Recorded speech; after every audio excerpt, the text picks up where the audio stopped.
Before we get into this episode, I just want to say thank you to the millions of people who make this campaign what it is, who phone banked and door knocked, texted and donated, spoke to your parents, coworkers, and friends about why this struggle truly is so vitally important. Every 4 years, you hear it, that this election is the most important of our lifetimes.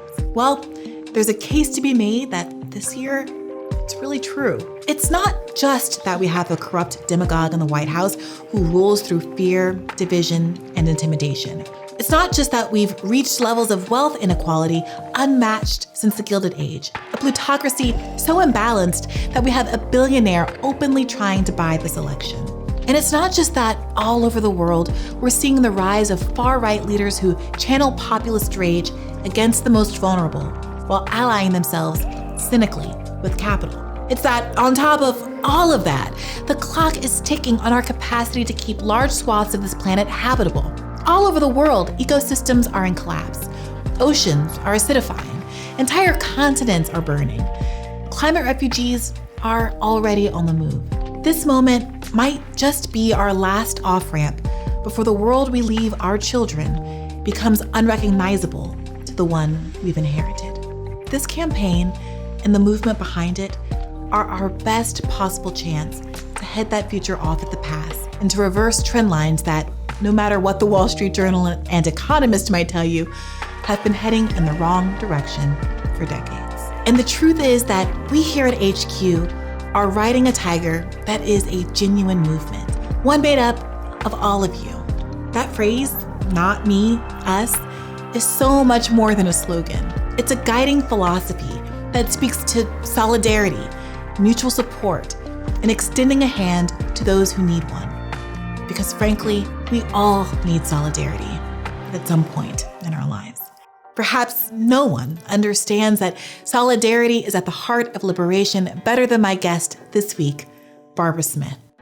Barbara Smith is one of the preeminent Black feminist activists in American history. She was one of the founding members of the Combahee River Collective, the class-conscious, sexuality-affirming Black feminist organization that birthed the term identity politics. And she has advocated for substantive equality and solidarity through her writing and her time in elected office. Last week, I caught up with her in New York and asked her why she, an expert on the interlocking oppressions of race, class, gender, and sexuality, supports Bernie Sanders to be the next president of the United States. Let's get to it.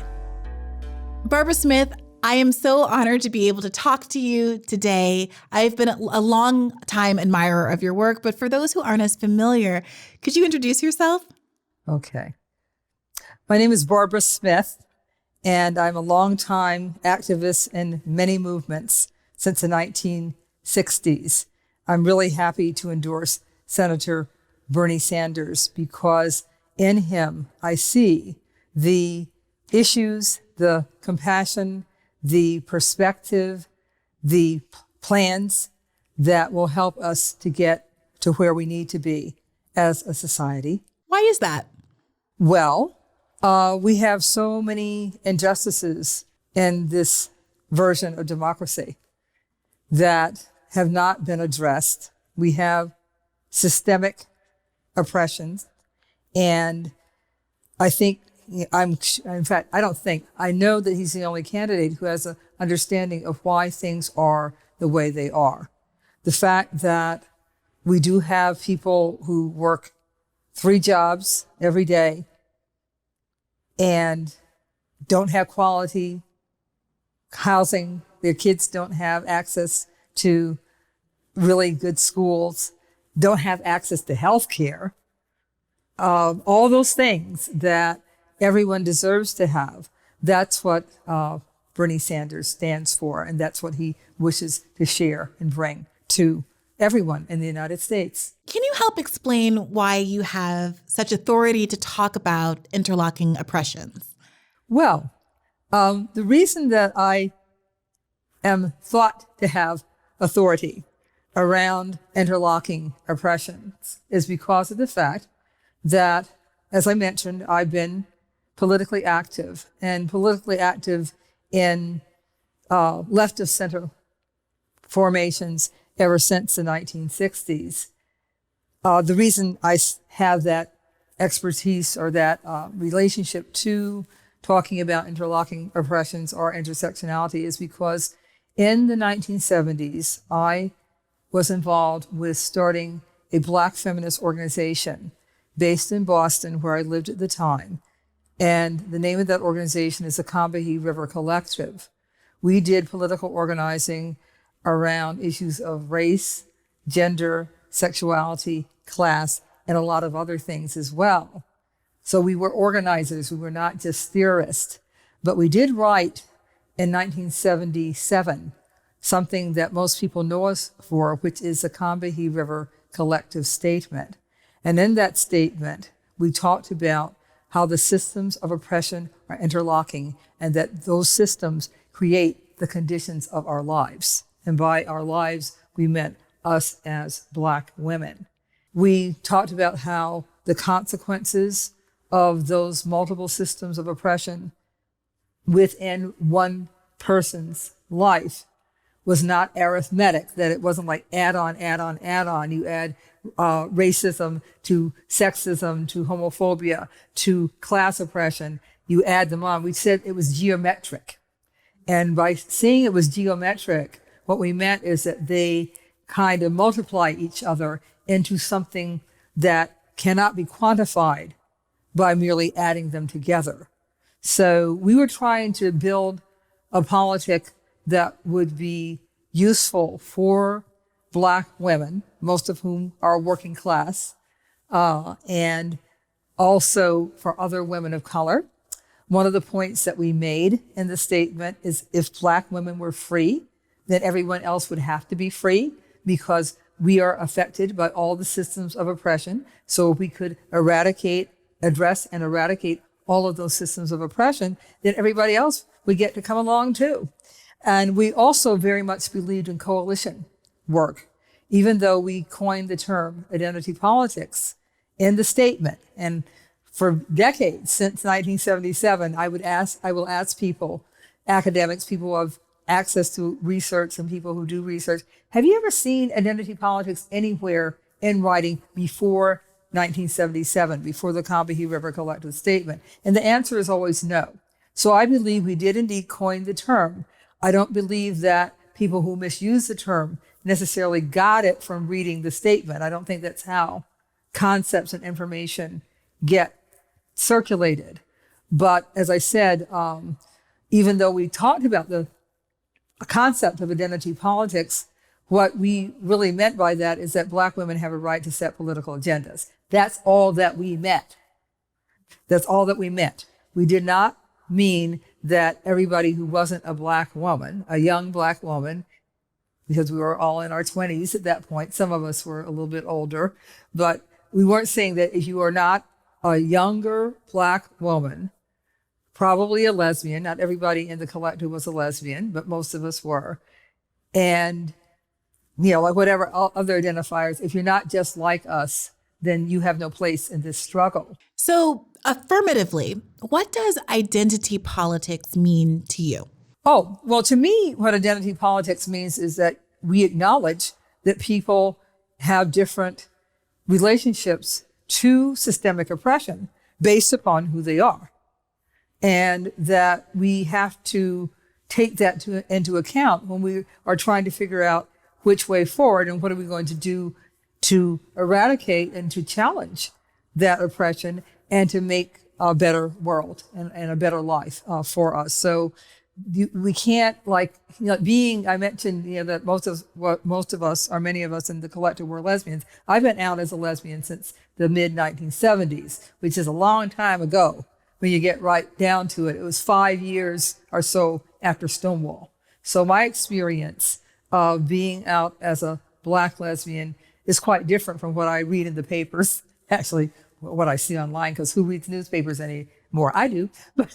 But as I said, we were involved in what at that time would have been called the gay liberation movement, or if people were really alert, the gay and lesbian liberation movement.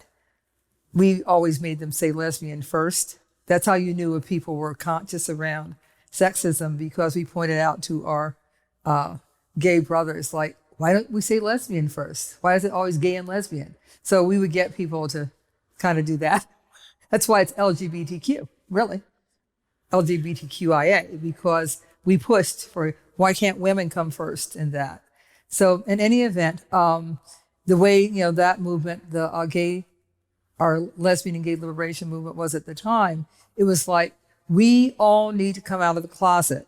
We are all fighting vicious homophobia, dangerous homophobia, violent homophobia, hate crimes, and in many cases, murders.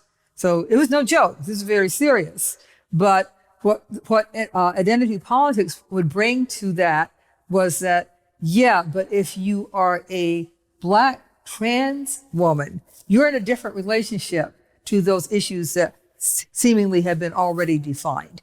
So we have to look at the specificity of who we are to figure out the solutions for what we face. What do you see in Bernie's campaign or his messaging that's driven you to want to endorse him?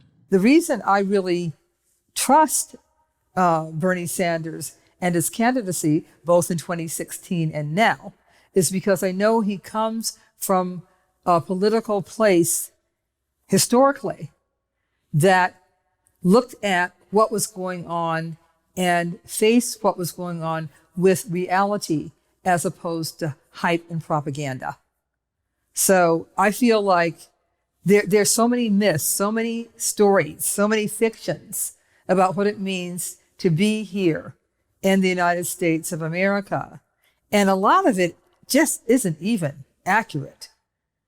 The founding documents and, all men are created equal and blah, blah, blah, blah, blah. It's really interesting how there can be a reputation, that the nation has a reputation for certain things. And then you don't even have to go very far. You don't have to dig deep. You just look at genocide of the indigenous people, and those who were not murdered were removed from their homes and from their land, and chattel enslavement. And it's like, oops. And I really feel like Senator Sanders, because of the kinds of political involvement that he came from and comes from, the fact that he was a part of the student movements of the 1960s, that he was a part of the civil rights struggle, the fact that he did oppose the war in Vietnam and worked to end the war in Vietnam, I trust all that because I was involved in all that too. It's kind of a generational gut feeling. I know where he's coming from because we were in it together.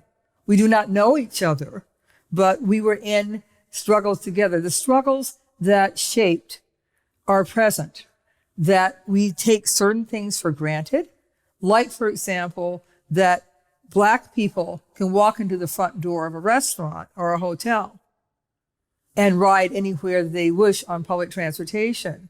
That's all taken for granted now. And trust me, in his life and my life, because we're practically the same age, that was not anything that you could take for granted at the time because it was not permitted. So as I said, I just have this affinity, this kind of connection to what he stands for. A person of integrity. He's a person of integrity. And I have really good instincts around that too, because I try to be such myself. But I just have this understanding that he wants the best outcomes and the best life for all of us, not just for some of us. He talks about the 1% versus the 99%. That's real. That comes out of movements too. Occupy Wall Street popularized and brought forth the concept of the 99%, the majority. That's more than the majority. That's practically everyone. And the 1%. And we live in a society that has vast income inequality, which means that we live in a dysfunctional society with a dysfunctional economy. So what sparked your activism? What radicalized you? I was born in 1946, and that means that I was born into Jim Crow. Jim Crow was absolutely what was happening everywhere in the United States, and it did not make any difference that I was growing up in Cleveland, Ohio. Because of the objective circumstances of what it meant to be Black in the mid-20th century, that was politicizing in and of itself. And it just so happens, luckily, that my growing up years and my coming of age years completely dovetailed and coincided with the civil rights struggle. So we would come home from school in 1959, and what was on TV but the desegregation of Little Rock High School. And we were in junior high school, my sister and I, in 59. But we understood what was going on. We could see what was going on. We had a civil rights movement in Cleveland. And like in many northern cities, our civil rights movement focused upon school desegregation. Many of the schools in Cleveland were both segregated and substandard. They would send classes of Black students to white schools, but they kept them in segregated classrooms within the white schools in Cleveland. And they would not let the kids eat in the cafeteria, participate in any after-school activities, and probably couldn't even go out on the playground. That's Cleveland, Ohio, in the 1950s going into the early 60s. So you take the Black kids out of their overcrowded Black school, you put them in a white building, and you keep them in a segregated classroom. So the civil rights movement was focused on school desegregation and protesting these schools that were being built that would maintain segregation. My sister and I, in 64, we were seniors in high school. And one of the things that the civil rights movement did, the leaders did, was that they really wanted to get students and kids involved in the struggle, particularly because a school boycott was being planned.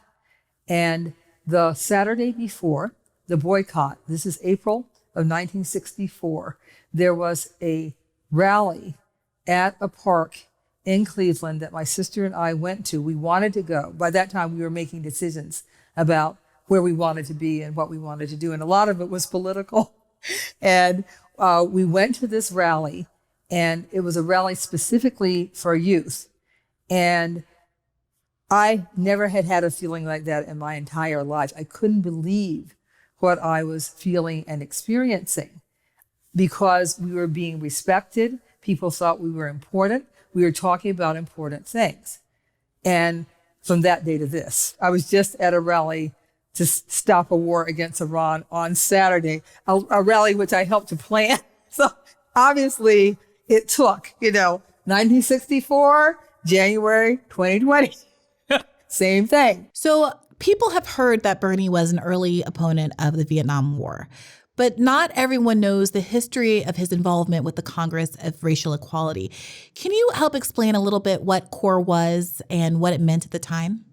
So the Congress of Racial Equality was basically a Northern civil rights organization, but I also have seen it characterized as one of the more left, if not the most left, of the major civil rights organizations. And after we graduated from high school, we were on our way to college, but we had like the whole year, basically, until September to work. And one of the things that my sister and I decided to do was to try to volunteer for CORE. We asked the director of CORE if we could volunteer, and she allowed us to volunteer. And I often think if she had not been Ruth Turner, I believe her name was Ruth Turner, legendary person, if she had not been the leader, I'm just wondering what might have happened if these two teenage girls, as we were called at that time, had presented ourselves to someone else and said, we'd really like to do some work here.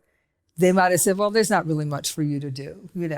I don't really see you doing. What could you do? You just graduated from high school. She fully embraced it. She had been a German teacher, a teacher of German in the public school system, and she was so passionately committed to the struggle that she stopped being a teacher and then got involved with CORE. But as I said, CORE was involved with efforts to desegregate public transportation. As I recollect, I think they were involved with the freedom rights.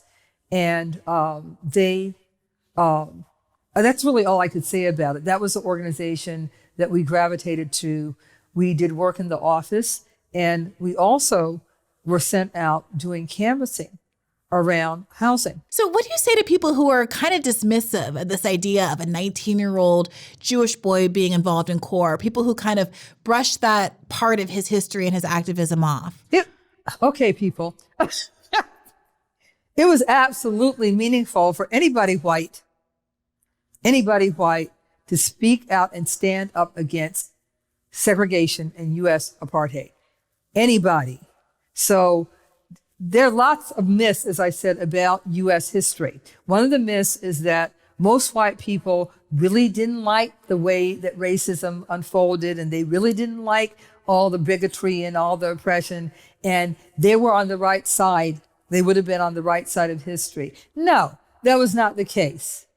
It was a small minority of white people in the mid-20th century, and that's what we're talking about. That's a period we're talking about, who actually had a clue and a grasp that there's something profoundly wrong and profoundly contradictory about saying that you are the world's greatest constitutional democracy, and yet, a major percentage of the people in your nation can't vote.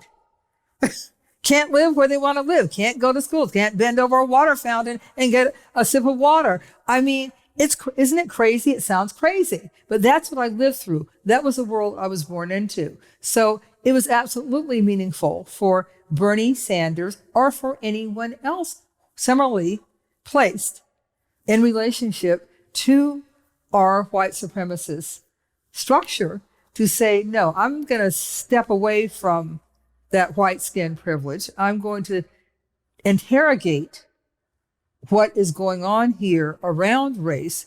And then I'm going to do what most people never do. I'm going to actually put my body on the line and take a stand and work with those whose oppression we are committed to ending. That's what Bernie Sanders did.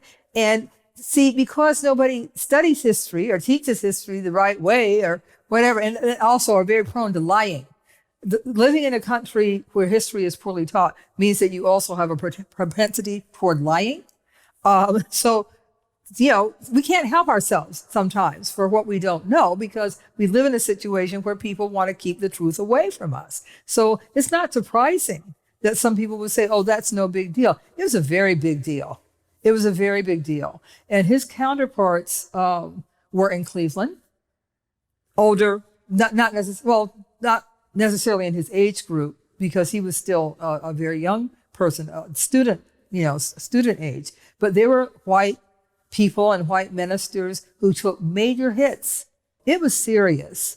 One of the things about the civil rights era and the pre-civil rights era that I think also is not well understood, particularly in the South, is that nowadays when we frame Black Lives Matter, the movement for Black lives, and racial oppression, we focus a lot on the police because of the incredibly detrimental relationship that policing agencies have with communities of color. With communities of color. That's very real. But the thing about that mid-20th century, pre-civil rights or during the civil rights era, every white person, particularly in the South, was a potential physical threat to your well-being. So it wasn't just, and just is not the right word, it wasn't the police solely that you had to watch out for. It was like the guy at the gas station. It was the person at the store. Look what happened to Emmett Till. Emmett Till and his cousins, I believe, it would have been his cousins, he was from Chicago. What did he know about Jim Crow? He was 14 years old. He was not prepared. And whatever he did or said, the white woman who was the catalyst for his annihilation, she said in later years that she was culpable and regretful about how that thing had unspooled. But as I said, you had to watch your back around lots and lots and lots of people because you were in a great deal of danger. And yet our people stood up. This campaign is made up of many movements, and Bernie often says that he's going to be an organizer in chief. Why to you is that so important? Well, among other things, it's the answer to many prayers.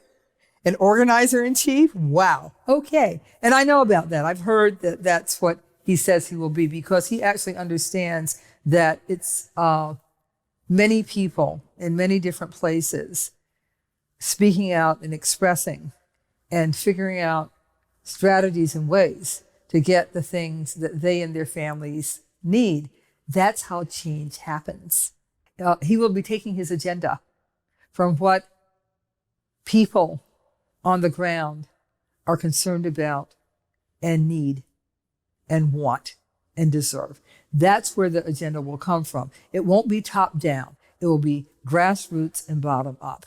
And I want to mention, I served in elected office for 2 terms in the city of Albany, where I have lived for 35 plus years. And I was on our city council, which is called the Common Council. I live in an economically oppressed, primarily Black community. That's who I was serving as a council member. And I was motivated to become a council member by police issues, primarily around public safety and police issues, because we had many, many problems, and we still have those problems. But that's what drew me to the possibility of running for office, which I never thought I would do, and then serving for 2 terms. The reason I bring it up is that that concept of being an organizer in chief, I always say, you don't know what the people want until you talk to them and ask them. You may think it's sidewalks, and they may say, no, we want a store on this corner or in this neighborhood. We don't have any access to quality, healthy food. So you may think it's sidewalks. You may think it's sidewalks, and they said, no, it's all these overhanging limbs, these trees. These trees need to see a forester, And you don't know that. You can't make the stuff up in your head. You need to be really, really, really very, very conscious, almost studious, to do a good job as a representative. You need to hear and find out what people are concerned about. Bus line, again, you may think it's sidewalks or and when I say sidewalks, I mean street paving. But then it turns out is that you can't get from my neighborhood, Arbor Hill, to Albany Med, the major employer of people in my neighborhood, because there's no bus route that will get you there in an efficient fashion. You have to listen to the people. And that's what Bernie does. That's why the movement is so strong, because he listens to the people. Where did you first learn about Bernie in the first place? I've known about Bernie Sanders for years because of living in upstate New York. And maybe even if I didn't live in upstate New York, I lived in Boston for many years. The fact that we live in the same area of the country and people are always talking about Bernie Sanders, this radical mayor of Burlington, Bernie Sanders, the Congress member, and then Senator Bernie Sanders. It's like, I can't remember when I did not know about him. He's had a long career of public service. And I worked on the 2016 campaign. I was invited to do work on the 2016 campaign with a different campaign structure. We had a lesbian, gay, bisexual, transgender, queer steering committee. And I was asked to be a member of that. And I also did work on women's issues on the national level in that kind of consulting role. So I was very delighted to work on the 2016 campaign and work very hard on that campaign. And I've been supporting Bernie during this cycle too. I just had not connected to the campaign as a whole. But I'm with Bernie. That's all I can say. I'm with Bernie. But anyway, I'm excited. I'm really excited. I'm excited about how well The campaign is going. I'm excited about the excitement on the ground, which is why the campaign is going well. All different kinds of people get it. All different kinds of people, they're hearing a kind of communication. They're hearing a kind of content that they're not getting elsewhere. They're hearing, dare I say, the truth. And they're hearing a candidate who talks about the actual conditions of their lives, as opposed to some version or some fantasy of how regular people live. And that is giving people a lot of hope. So, it's the logical place for me to be. Why do you think it's so important for voters who have disengaged or who might not typically be involved in the process to pay attention this time around? The way that the dream becomes a reality is that people put in the work. You have to put in the work to get the dream achieved that you wish to see. And in the case of a campaign, that's one of the things that makes it so exciting and so vibrant. It's another thing that makes it hair-tearing. You only have a certain amount of time. You can't work on his campaign next year or a year from now. It's like we're now in what I call the fish or cut bait season.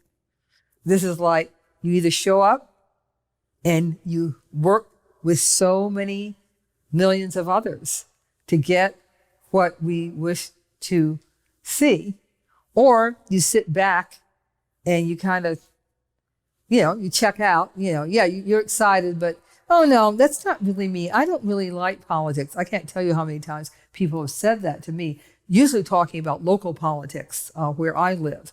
But it's like, you don't like politics? I always say, okay, you might not like politics, but just wait until politics find you. Because to me, everything is political, because politics is basically about power and who has power and how is power deployed.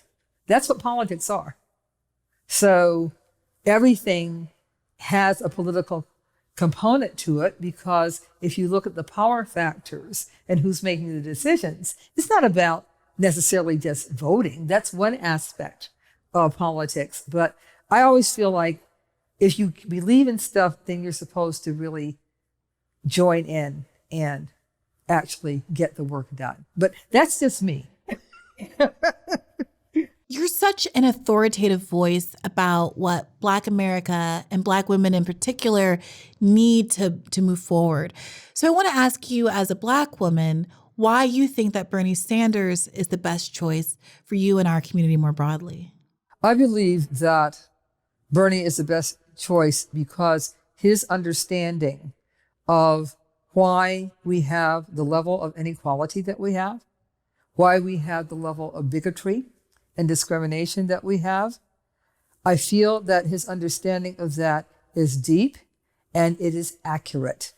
A lot of people, most of us, who have these various identities, we know that we are experiencing oppression, discrimination, prejudice, racism, sexism, homophobia, transphobia, etc. We know that these things are happening to us. So it's not that we're unaware, it's just that we don't necessarily know why and where it comes from.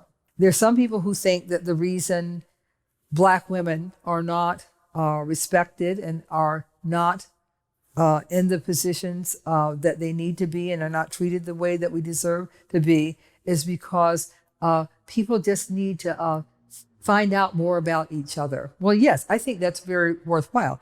After all, my field is African American studies. I've devoted my life to trying to help people to understand more about the Black experience. We also have to understand what does racism and sexism, what does it serve?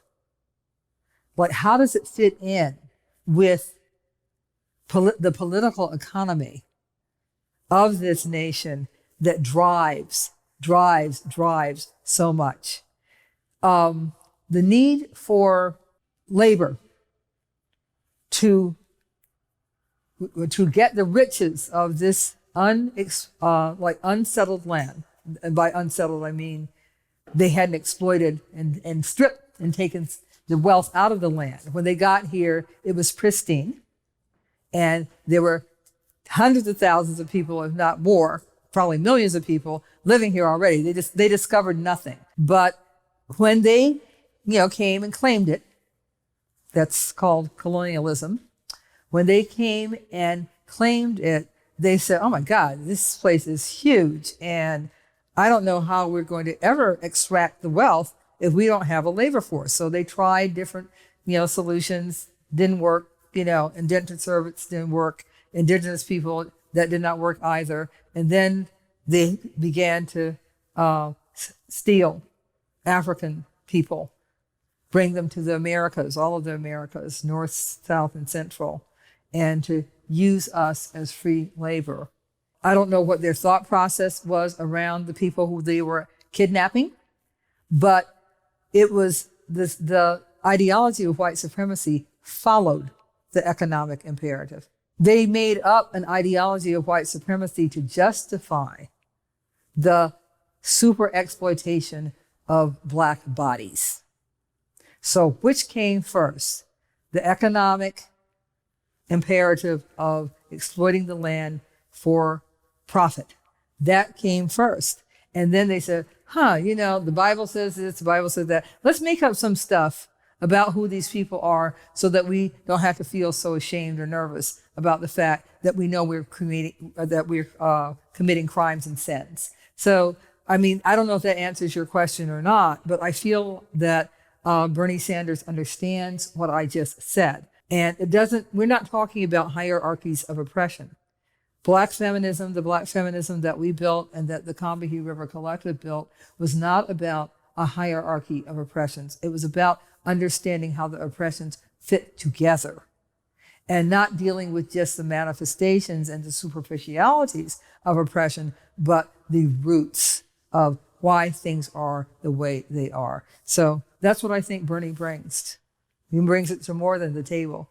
He brings it to the nation. Thank you so much for your time today, Barbara. I really enjoyed it, and I can't wait to see you out on the trail as we traipse around this country, getting our guy elected.